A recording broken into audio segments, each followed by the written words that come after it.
The earliest memory I have isn't of a birthday or a family vacation. It's of my brother, Mark, getting a new bicycle for his 10th birthday, a shiny red one with racing stripes. I was 8, and I was given a used helmet and told to be grateful. That's the way it always was. Mark, the golden child, could do no wrong. I was the shadow, the afterthought, the one who was always in the way. My parents' favoritism wasn't just a quiet preference, it was a loud, deliberate act of emotional and physical neglect. A broken dish was my fault, even if I was in another room. A bad report card was a sign of my fundamental laziness. A scraped knee was a weakness I needed to man up about. My home wasn't a sanctuary, it was a battlefield. Mark, empowered by our parents' constant praise, was a relentless bully. He would punch me, push me, and torment me, always knowing that if I ever tried to fight back, I would be the one punished. He was a prince, and I was the court jester, a person whose sole purpose was to be the butt of every joke and the target of every act of cruelty. I grew up in a constant state of fear and anxiety, always waiting for the next blow, the next insult, the next act of cruelty that would inevitably come. The abuse was a slow, persistent poison, a toxic cloud that I couldn't escape. The final straw came when I was 17. It was a cold, quiet night, and Mark, who was now a hulking football player with a temper to match, was angry about something. I don't even remember what. Maybe it was a bad grade on a test, or a girl who had rejected him. Whatever it was, he needed a target, and I was the only one available. He cornered me in the garage, a dark, oppressive space filled with the silent ghosts of my childhood. He punched me, not once, but over and over again, until my lip was split and my ribs ached with a dull, throbbing pain. I didn't fight back. I just stood there, taking the blows, the tears streaming down my face. When my dad found us, he didn't help me. He didn't even look at me. He just looked at Mark, his face full of a quiet, resigned disappointment. "Mark," he said, his voice low and weary, "don't you think you've gone a little too far?" He then turned to me, his eyes full of a cold, indifferent contempt. "And you," he said, his voice hard, "stop crying. You're a man. Act like one." He then walked away, leaving me there, in the cold, dark garage, with my brother and the silent weight of my broken body and a heart that was just as shattered. It was in that moment, as I stood there bleeding and alone, that I knew. I had to leave. I had to get out. I had to choose life, even if that life was on the streets. I didn't have a plan. I didn't have money. I didn't have a change of clothes. I didn't have anything but a deep, unshakable sense of shame and a broken heart. I walked out of that garage, past my father who was now watching a football game in the living room, and past my mother who was, as usual, completely oblivious to the chaos around her. I walked out into the cold night, the blood on my lip a hot, sticky reminder of my last act as a child in that house. I didn't have a destination. I just walked, the cold air a sharp, painful contrast to the fire of my righteous anger. I walked until my feet ached, until the streetlights blurred into a single, solitary stream of light, until the houses and the cars and the people were all just a distant, forgotten memory. I walked until I found a park, a quiet, dark space with a single, wooden bench. I sat down on that bench, a lost, broken boy in a city that didn't know I existed. I had no money, no food, and no hope. But for the first time in my life, I was free. Homelessness, I realized, was a far better option than staying in a home where I was a prisoner. The first few weeks were a surreal, desperate blur. I was a ghost, a boy who had disappeared from the world without a single person noticing. I was hungry, cold, and tired, a constant, dull ache that lived in my bones. I lived on a diet of dumpster diving and petty theft, stealing sandwiches from a local convenience store and bread from a local bakery. I was a criminal, a boy who was breaking the law just to survive. But I was also a survivor. I learned how to be invisible, how to navigate the city's dark, dangerous alleys, how to sleep with one eye open, how to be constantly, relentlessly on alert. I was a man on a mission, but my mission wasn't to get rich or to get famous. It was just to survive. I was a soldier in a war of my own making, a war against the world, and a war against my own despair. I was a boy who had been abandoned by his own family, and now I was a man who had to abandon his own humanity just to stay alive. But even in the midst of my despair, there was a glimmer of hope. A kind woman, a waitress at a local diner, saw me and offered me a free meal. A man at a local construction site saw me and offered me a few hours of work, a few dollars that felt like a million. My heart, which had been a cold, dead stone, began to beat with a quiet, persistent hope. I was a man on a mission. The few dollars I had earned, the few kind gestures I had received, were a lifeline. I found a job at a local grocery store, a stock boy who worked the late night shift. It wasn't glamorous, and it didn't pay much, but it was a start. I found a small, cheap apartment, a tiny room with a single bed and a broken window. It was a palace. I started to save money, a slow, painstaking process.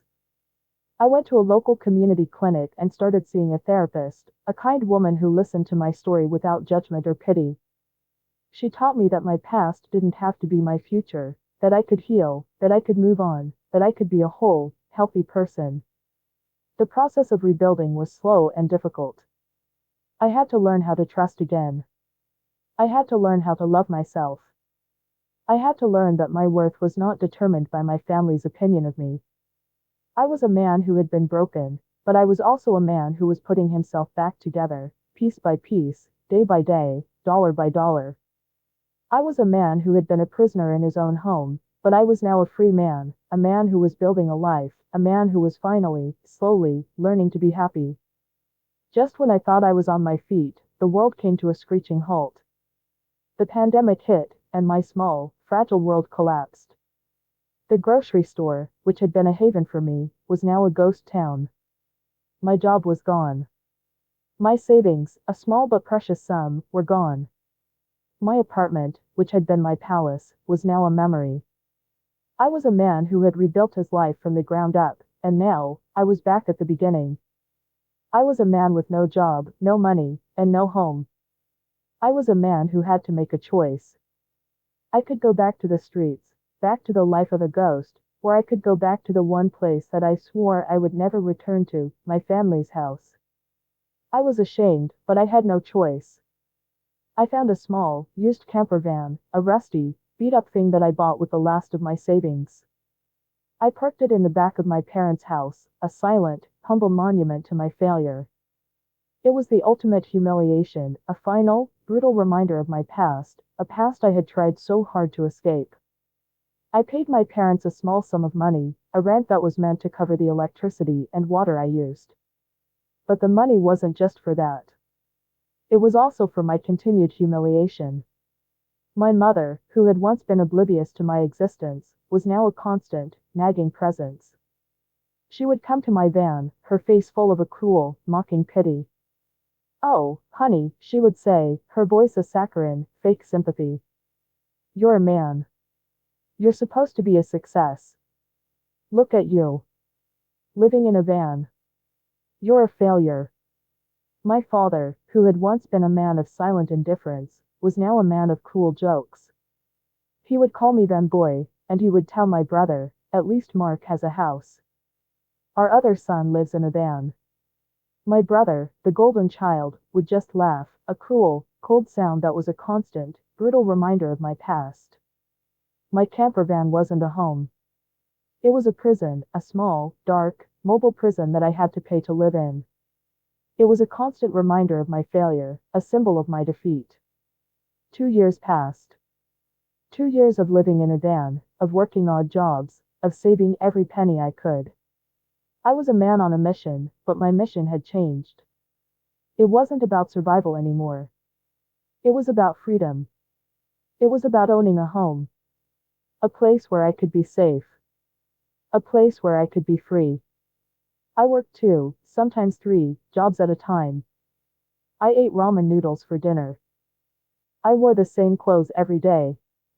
I was a man who was fighting for his life, but my fight wasn't against a war or a disease. It was against a family, a past, and a future that they had tried to steal from me. My dream was a small, quiet, persistent hum. It was the hum of a home, a place of my own, a place where I could finally, truly, be safe. I was a man who had been a prisoner in his own home, but I was now a man who was fighting for his own castle. My dream was my fuel. It was the reason I woke up every morning. It was the reason I worked until my hands were raw and my feet ached.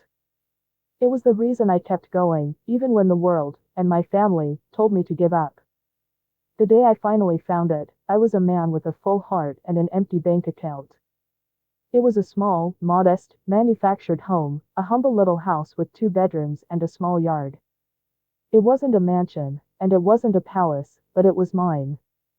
I bought it with cash, a small, but significant sum of money that I had earned through years of hard work and self-denial. It was the most beautiful thing I had ever seen. I posted about it on social media. I didn't post the address, or the specific location. I just posted a picture of the house, a small, proud, humble picture of my new home. It's not much, I wrote, but it's mine. I finally have a home. The post was a declaration of my independence, a testament to my survival, a final, defiant act of a man who had been a prisoner in his own home. I was a man who had been a ghost, and now, I was a man who had a home, a place in the world, a place where I belonged. I thought that would be the end of it. A quiet victory, a small, personal moment of triumph that I could share with the world. But my family had other plans. 2 days later, my mother called me, her voice a familiar, cold fury. "Where is this house?" she demanded. "Your brother and his family need a place to live. He's a growing boy, and his wife is expecting their second child. You have to give them the house. You have to do this for family." I was stunned. My heart, which had been so full of joy, now felt a cold, familiar dread. "No," I said, my voice shaking. "I'm not giving them my house. This is my home. I earned it." She hung up on me. 2 hours later, there was a knock on my door. It was my entire family. My parents, my brother Mark, his wife, and their 2 small, confused children. They were standing there, their faces a mask of entitlement and a quiet, brutal confidence. "We're here," my mother said, her voice a low, triumphant purr. "We're here to help you move out of this little house and into your van. Your brother and his family are moving in. You have to do this for family." My brother, Mark, a man who was now a full-grown adult with a wife and a child, walked into my house as if he owned the place. He walked into my small living room, a space that I had meticulously organized, and he looked at it with a sneer of condescension. "It's small," he said, his voice full of a quiet, casual cruelty. "But it'll do. We'll have to get rid of some of your stuff, though. We need the space." His wife, a woman who had never met me, started to give me a list of rules. "You're going to have a curfew," she said, her voice a little too loud, a little too confident. "You're not allowed to have anyone over. And you're not allowed to make too much noise. The baby needs to sleep." My parents, the 2 people who had created this monster, stood there, their faces full of a quiet, triumphant glee. They had won. They had found a way to continue to abuse me, to continue to steal from me, to continue to take from me. They had found a way to make me a prisoner in my own home, a man who was forced to give up his freedom, his independence, his entire life, just so they could continue their cruel, relentless game of power and control. I looked at them, at their faces, at their quiet, confident entitlement, and I felt a cold, quiet rage. I was not a prisoner anymore. I was not the boy in the garage anymore. I was a man who had earned his freedom, a man who had fought for his life, a man who had a home. "Get out," I said, my voice low and quiet. My brother, Mark, laughed. "What?" he said, his voice full of a low, mocking disbelief. "You're not serious, are you? This is for family. You have to do this for family." "Get out," I repeated, my voice a little louder. "This is my house. I am not giving it to you. I am not living in my van. You are not my family. You are a bunch of strangers who are trying to steal my house. Get out." My mother's face, which had been a mask of triumphant glee, now turned to a mask of pure, unadulterated fury. "How dare you?" she shrieked. "How dare you talk to me like that? I am your mother." I looked at her, at the woman who had never been a mother to me, and I just shook my head. I walked into my bedroom, grabbed my phone, and called the police. I told them there were strangers in my home who were refusing to leave. I told them they were threatening me. I told them I was a man who was in fear for his life.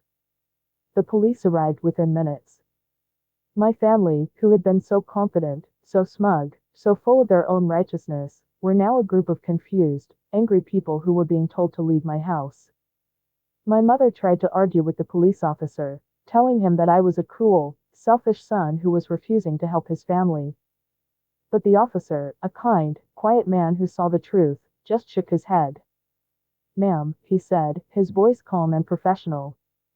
"This man owns this house. You have to leave. Now."